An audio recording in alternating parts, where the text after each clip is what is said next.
Le gouvernement annonce des actions pour combler le déficit et l'amélioration de la formation technique et professionnelle.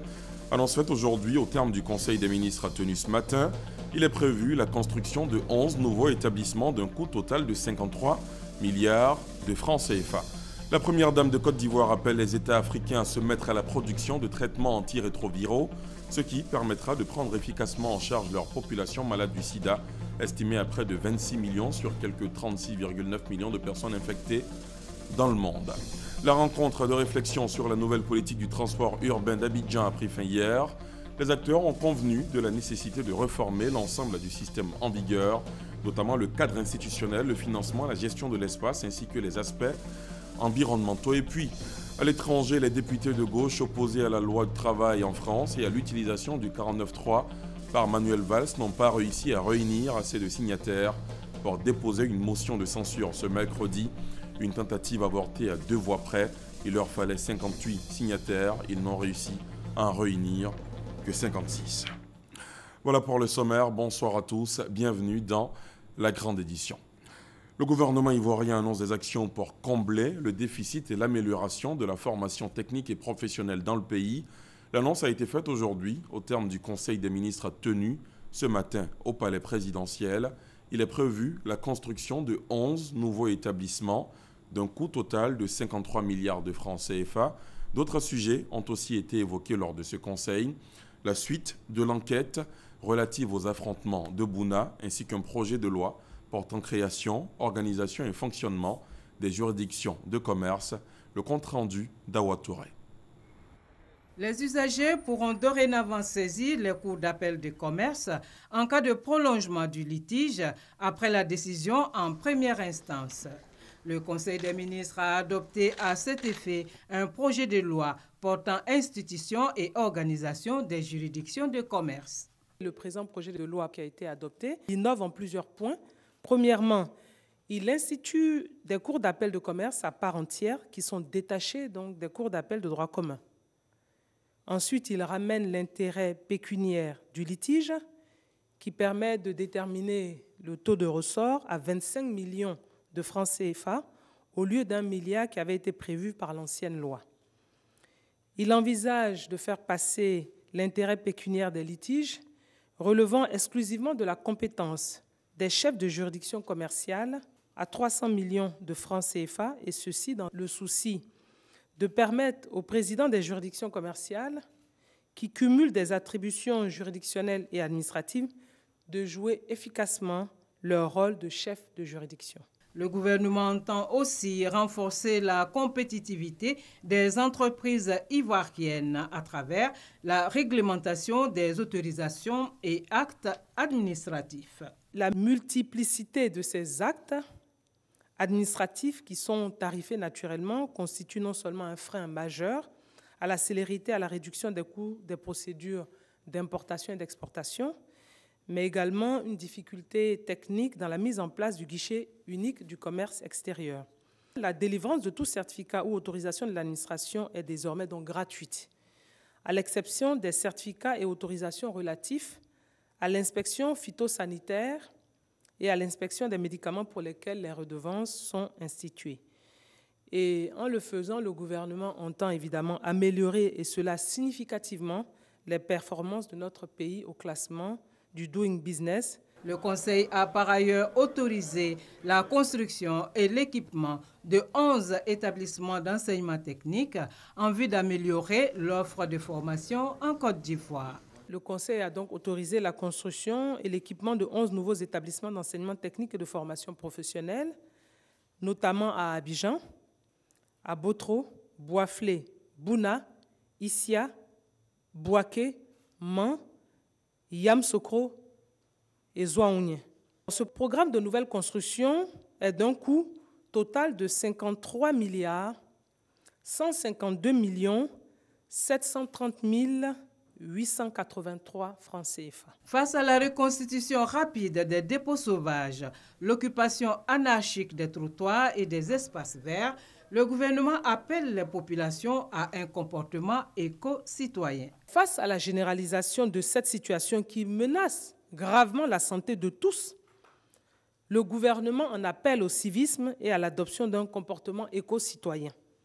Et cela pour un cadre de vie sain et propre. Le Conseil donc a instruit le ministre de la Salubrité urbaine et l'ensemble des ministres concernés à l'effet d'intensifier le dispositif répressif et de prendre toutes les mesures appropriées pour lutter contre l'incivisme et promouvoir un cadre de vie sain. Le Conseil des ministres a également examiné les conclusions et recommandations du séminaire sur la gestion des conflits. Relativement au conflit intercommunautaire qui est survenu donc dans le département de Bouna, naturellement au mois de mars dernier, le séminaire a donc recommandé des actions urgentes pour amener la cohésion entre les communautés, notamment la poursuite des acteurs des actes délictueux devant les juridictions et l'indemnisation des victimes.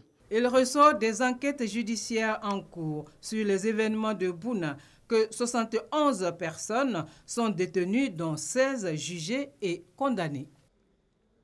Dominique Ouattara invite les États africains à se mettre à produire des traitements antirétroviraux, ce qui permettra de prendre efficacement en charge leur population malade du sida, estimée à près de 26 millions sur quelques 36,9 millions de personnes infectées dans le monde. La première dame de Côte d'Ivoire l'a indiqué au cours de la rencontre ministérielle continentale d'Abidjan sur la lutte contre le VIH pédiatrique.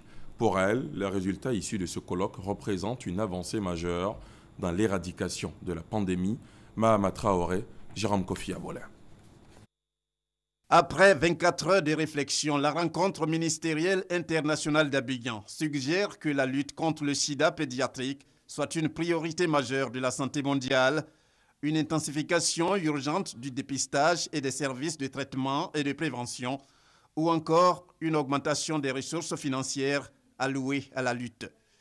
À ces recommandations des participants, il faut ajouter cette contribution de l'ambassadeur spécial de l'ONU-SIDA, la première dame de Côte d'Ivoire, Dominique Ouattara.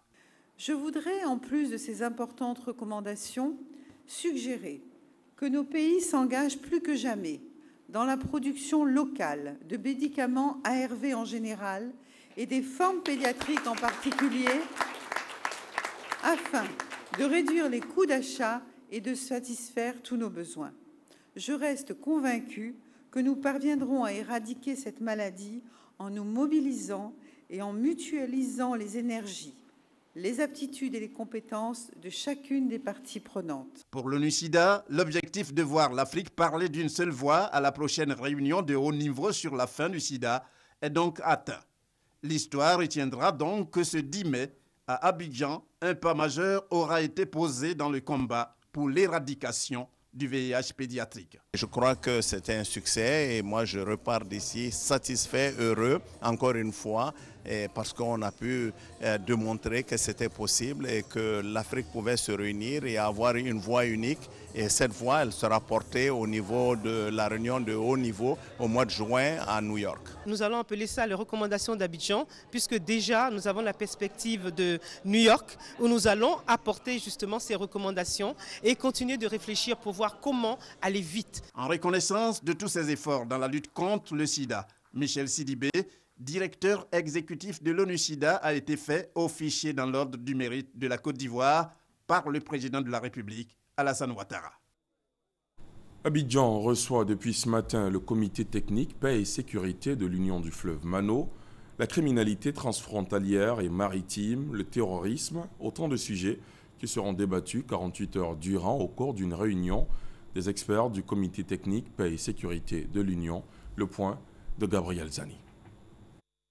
La question de la présence des terroristes dans les pays ouest-africains ne se pose plus. Les experts du comité technique de l'Union du fleuve Mano, UFM, sont à Abidjan depuis ce mercredi pour trouver des solutions à l'insécurité nourrie par la montée en puissance du terrorisme dans la sous-région. Le premier acte qui est important, c'est d'abord de s'entendre sur la stratégie commune qui doit être utilisée, notamment l'échange d'informations, notamment la formation des ressources humaines, notamment les équipements que nous avons pour faire face à la menace qui est commune.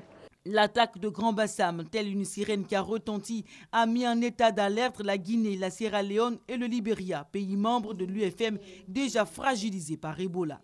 L'échange d'informations entre pays est donc à tout point de vue une démarche solidaire, mais aussi pour contrer la criminalité transfrontalière et maritime. Au-delà de la question du terrorisme, un autre défi sécuritaire préoccupe également la sous-région du Mano. Il s'agit de la sécurité maritime, dont un mémorandum sera à examiner.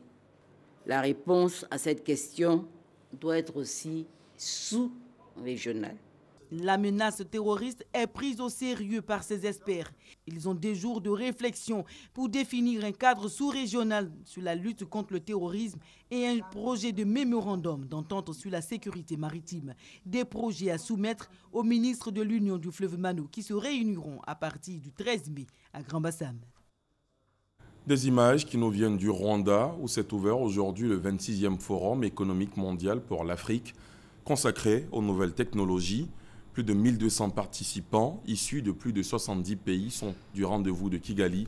Parmi eux, 600 dirigeants d'entreprises dont plus de la moitié sont africains, mais également 10 chefs d'État du continent au moins. Les échanges vont tourner autour du thème « Connecter les ressources de l'Afrique à travers la transformation numérique ». Le ministre ivoirien de l'économie numérique et de la Poste prend part au forum.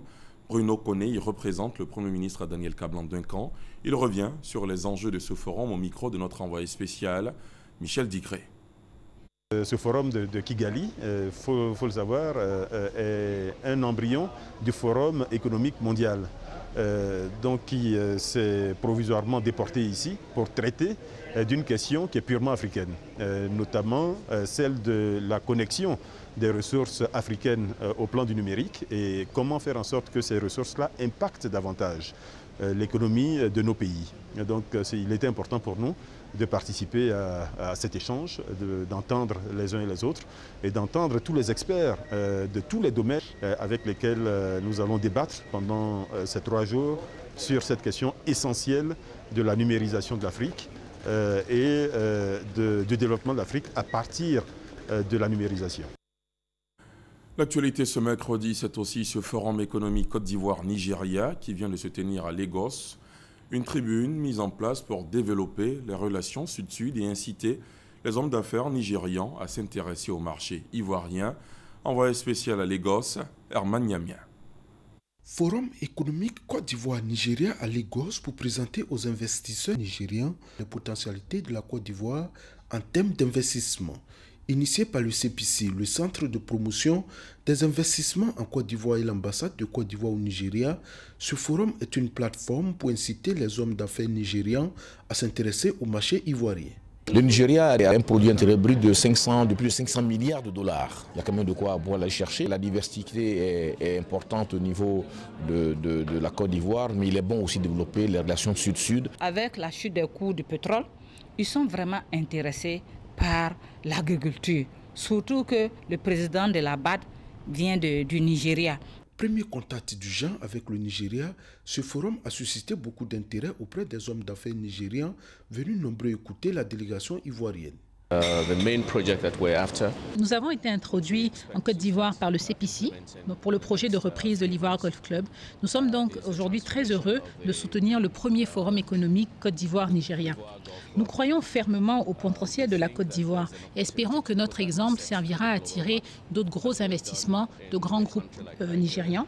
Le Nigeria, première économie d'Afrique avec ses 185 millions d'habitants, et la Côte d'Ivoire, deuxième économique d'Afrique de l'Ouest après le Nigeria, veulent œuvrer en faveur de l'établissement de relations économiques fortes entre les deux pays. Et ils l'ont matérialisé à ce forum par la signature de 2 conventions. La première entre le CPC et le NIPC, l'équivalent du CPC au Nigeria, et la deuxième entre Côte d'Ivoire Tourisme et l'Agence de développement du tourisme du Nigeria.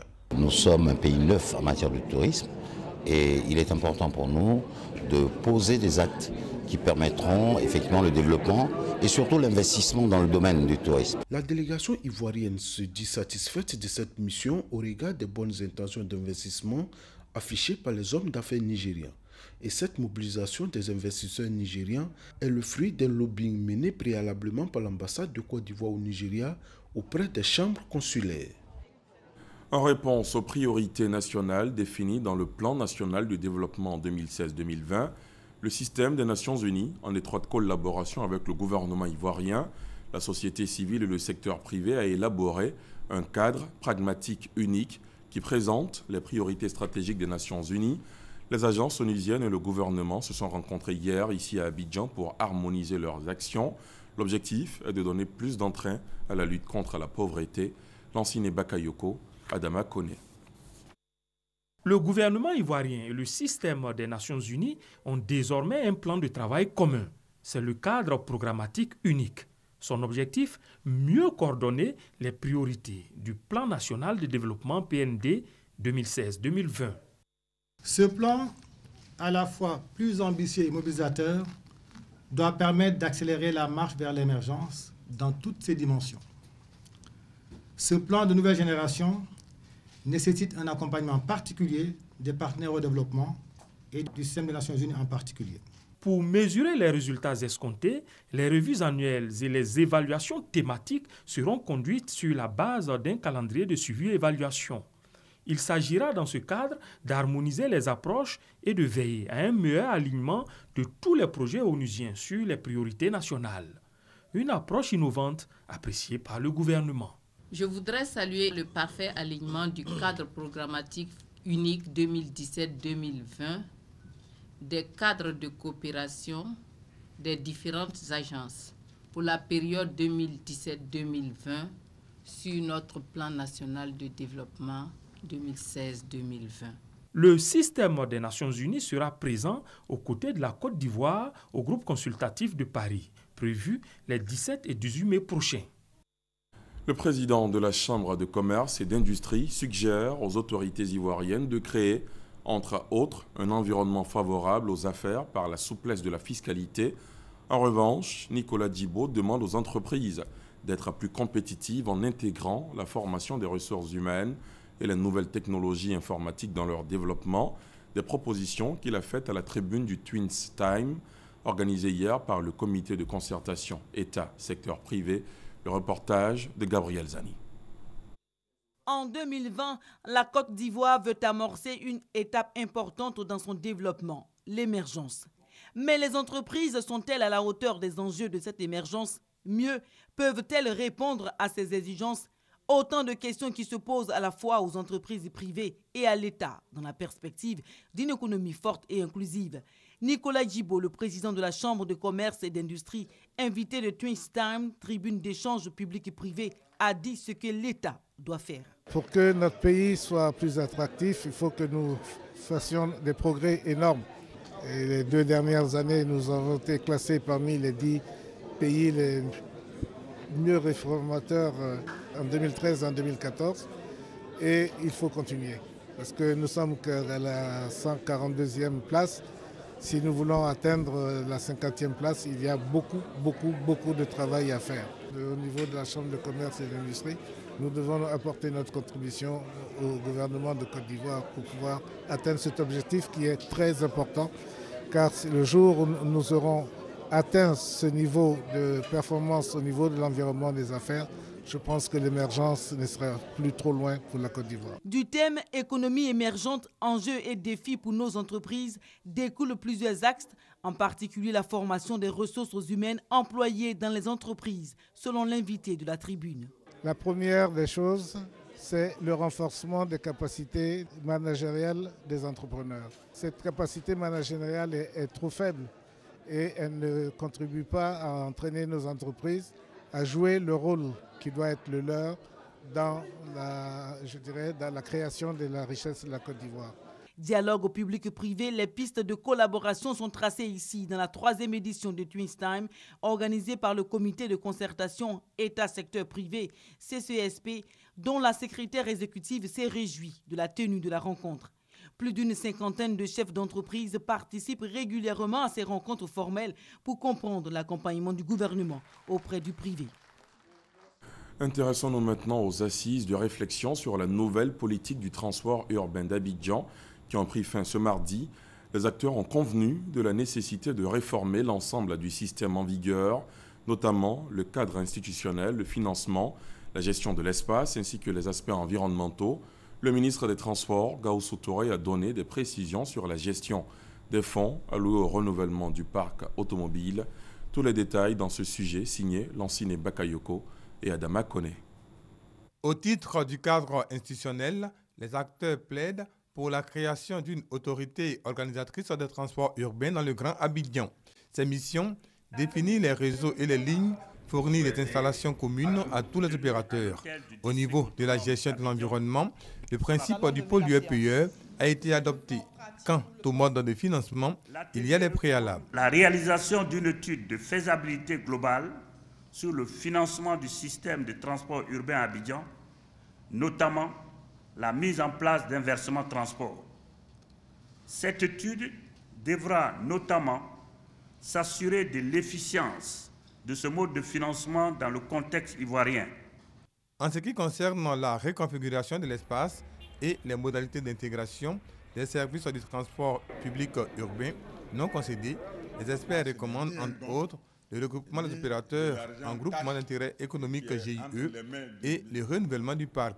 Sur les fonds affectés au renouvellement, le ministre des Transports précise. Donc, ce n'est ni un don, ni de l'argent cash et qui est entre les mains du ministre. C'est des lignes de crédit que nous allons gérer intelligemment avec l'ensemble des acteurs, notamment le Haut Conseil du patronat des entreprises de transport, pour que effectivement tous les transporteurs puissent être servis, même ceux qui n'ont pas beaucoup de moyens. Toutes ces recommandations vont être soumises à une commission afin de les traduire en actes juridiques. Parlons maintenant des premières assises régionales sur la gouvernance numérique des petites et moyennes entreprises dans les pays de l'espace CEDEAO. Elles se sont ouvertes aujourd'hui à Grand-Bassam. Avant cela, une conférence sur les TIC au service des PME a été prononcée. L'importance du numérique dans tous les secteurs d'activité et particulièrement dans la gestion des PME a été mise en exergue. Justine Seydjike, Francis Boifo. Les technologies de l'information et de la communication au service des petites et moyennes entreprises PME. Une conférence en prélude aux premières assises régionales sur la gouvernance numérique des PME dans les pays de l'espace CEDEAO. Ce thème, pour montrer l'importance du numérique dans la gestion et le fonctionnement des PME africaines et en particulier ivoiriennes si elles veulent être dynamiques et compétitives. Les responsables des PME ivoiriennes en sont conscients. Ils disent vouloir intégrer les TIC dans la gestion de leur structure. C'est inévitable. Si on n'y va pas demain, c'est la catastrophe. Nous devons tous prendre conscience des enjeux de demain, ce que j'appelle la 4e révolution. Le gouvernement ivoirien, ayant compris la nécessité et l'utilité du numérique dans les différents secteurs d'activité à très tôt prix, des dispositions permettant à toute personne physique et morale d'épouser l'ère des TIC. Les assises régionales sur la gouvernance numérique des PME dans la CEDEAO est un forum d'échange et de mutualisation d'expériences. Elles se tiendront du 21 au 23 juin prochain en Côte d'Ivoire. La Fondation pour les parcs et réserves de Côte d'Ivoire et l'Office ivoirien des parcs et réserves, OIPR, ont signé une convention de financement. Elle permet à la Fondation d'appuyer l'État dans la protection des parcs et réserves avec une enveloppe de 700 millions de francs CFA. Éric Goré. 700 millions de francs CFA au profit des parcs de Taï et de la Comoé. Cet appui financier est de la Fondation pour les parcs et réserves de Côte d'Ivoire. Il permettra à l'Office ivoirien des parcs et réserves de Côte d'Ivoire de réaliser un certain nombre d'actions pour la protection de la forêt et de la faune. Ces fonds vont nous servir à prendre en charge le coût récurrent de gestion des parcs nationaux. Et comme vous le savez, les parcs nationaux, nous avons environ 6 fonctions de gestion. Nous avons des fonctions de management, des fonctions d'appui aux populations riveraines, des fonctions de surveillance du parc et surtout des fonctions d'entretien des infrastructures à l'intérieur de ces parcs nationaux. Ces fonds-là permettent en tout cas de mieux gérer ces espaces. La Fondation pour les parcs et réserves de Côte d'Ivoire entend aller plus loin dans ce financement. Depuis 2014, la Fondation pour les parcs et réserves apporte un appui essentiel donc, à l'Office ivoirien des parcs, en plus des engagements de l'État. Dans un moyen terme, nous envisageons de porter cette subvention à 2 milliards par an pour la gestion de leurs parcs nationaux. Les parcs nationaux de Taï et de la Comoé représentent 76% de la superficie totale du réseau des parcs nationaux et réserves de Côte d'Ivoire. Le PDC-IRDA s'active dans le département de Ouangolo-Dougou, c'est dans le nord du pays. La délégation départementale mène une campagne de remobilisation des sympathisants et militants du parti dans la perspective des échéances futures. Le compte-rendu de Kader Sogodougou. Le PDCI RDA plus que jamais vivant dans le département de Ouangolodougou. 3 temps forts sont à noter. L'hommage aux disparus avec un dépôt de gerbes de fleurs sur les tombes de plusieurs valeureux militants comme ici à Kawara avec El Hadj Abamuro Ouattara. Dans les principales artères de la commune de Ouangolodougou, une longue procession riche en couleurs et en sons, comme pour dire que le PDCI RDA reste bien présent dans cette partie du pays. Le dernier temps fort, à Ouamelero, village situé à 20 km de la République du Mali, est rempli de symboles pour le parti. 8 militants sont décorés dans l'ordre du bélier. Occasion pour le délégué départemental de Ouangolodougou et coordonnateur PDCI RDA de la région du Tchologo, Zied Daouda Koulibaly Pelewelenya, d'inviter tous les militants du plus vieux parti de Côte d'Ivoire à la sérénité. Aucun chef sérieux ne désigne son successeur sur la place publique. Nous devons nous mobiliser pour aider le président Ouattara à réussir son second mandat. L'envoyé du parti, Palais Dimaté, livre quant à lui la quintessence du message d'Henri Konan Bédié. En 2020, le PDCI doit être debout parce que c'est le tour du PDCI de conquérir le pouvoir avec bien sûr les autres partis. Dans le département de Ouangolodougou, les militants et sympathisants du PDCI RDA restent donc mobilisés et à l'écoute des mots d'ordre du parti en vue de remporter les batailles futures. En politique toujours, l'Union pour la démocratie et la paix, UDPCI, mobilise également sa base. Une délégation conduite par son secrétaire général a sillonné les villes de Guiglo et de Diokwe, dans l'ouest du pays. Le compte-rendu d'Ève Boué. C'est la ville de Guiglo qui a abrité l'acte 1 de cette tournée du secrétariat général de l'UDPCI à l'ouest de la Côte d'Ivoire. Dans la salle de réunion du conseil régional du Cavali, élus, cadres, secrétaires de section de base, structures spécialisées, militants et militantes de la région du Cavali, tous ont répondu présents à la convocation de Laurent Tchagba, secrétaire général de l'UDPCI. Après Guiglo, cap sur Diokwe, la capitale du Guémon pour l'acte 2. Dans la salle des fêtes de la mairie, toutes les instances vives de l'UDPCI de la région du Guémon sont aussi présentes. Objectif de cette tournée, remobiliser les troupes à la veille des futures échéances électorales, informer et sensibiliser sur les questions d'actualité. C'est l'Assemblée générale pour porter des informations, pour sensibiliser les militants à la base et donner vraiment le mot d'ordre du parti quant aux défis majeurs, à savoir le référendum, le parti unifié, les élections législatives dans peu de temps, et puis au-delà de tout ça, vraiment l'implantation du parti dans la région.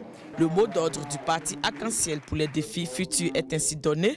Les militants et militantes des régions du Cavali et du Guémon entendent jouer leur partition pour relever ces challenges. À l'étranger, direction d'abord la France, où les députés de gauche opposés à la loi travail et à l'utilisation du 49.3 par Manuel Valls n'ont pas réussi à réunir assez de signataires pour déposer une motion de censure ce mercredi. Une tentative avortée à 2 voix près. Il leur fallait 58 signataires. Ils n'ont réussi à en réunir que 56. Mariam Sissé, Alexis Ouedraogo. Manuel Valls a risqué gros. Le recours à l'article 49.3 aurait pu causer la destitution du gouvernement français si l'opposition arrivait à déposer la motion de censure. Les frondeurs du Parti socialiste qui avaient lancé un projet de motion de censure contre le gouvernement échouent ce mercredi. Il obtient sur les 58 signatures requises 56 voix du Parlement, soit un échec à seulement 2 voix. Un quota l'empêchant de déposer la motion en enclenchant l'adoption automatique de la loi El Khomri. L'opposition se dit tout de même heureuse d'avoir essayé de porter la voix du peuple. Le gouvernement, qui reste serein, entend tenir compte de la liste des signataires, bien qu'une hypothèse de destitution soit pour l'instant exclue. Selon les dispositions de la loi 49.3, si la motion avait été déposée, la loi El Khomri aurait été rejetée et le gouvernement lui renversé. C'est donc une véritable chance pour Valls et son gouvernement. Une chose est désormais claire, pour ou contre, les Français devront se soumettre à cette dernière version de la loi El Khomri. Au Brésil, les partisans de la présidente Dilma Rousseff sont descendus dans la rue hier pour manifester contre le procès en destitution qui la vise. Ils ont bloqué les rues et les transports en commun dans au moins 13 États et dans le district fédéral. Ces manifestations interviennent alors que le Sénat est en ce moment même en train de plancher sur l'ouverture du procès en destitution et la démission temporaire de la présidente brésilienne de ses fonctions pour cause de maquillage des comptes publics. Voilà, c'est la fin de ce journal. Merci de l'avoir suivi. Nous nous laissons sur ce devoir de mémoire. 11 mai 1981, 11 mai 2016. Voilà maintenant 35 années que le roi du reggae s'en est allé, Bob Marley. Et ce soir, pour lui rendre hommage, la rédaction vous propose ce tube de Bob Marley, No Woman No Cry, tube qui a traversé le monde entier. Je vous souhaite de passer une excellente soirée sur RTI1.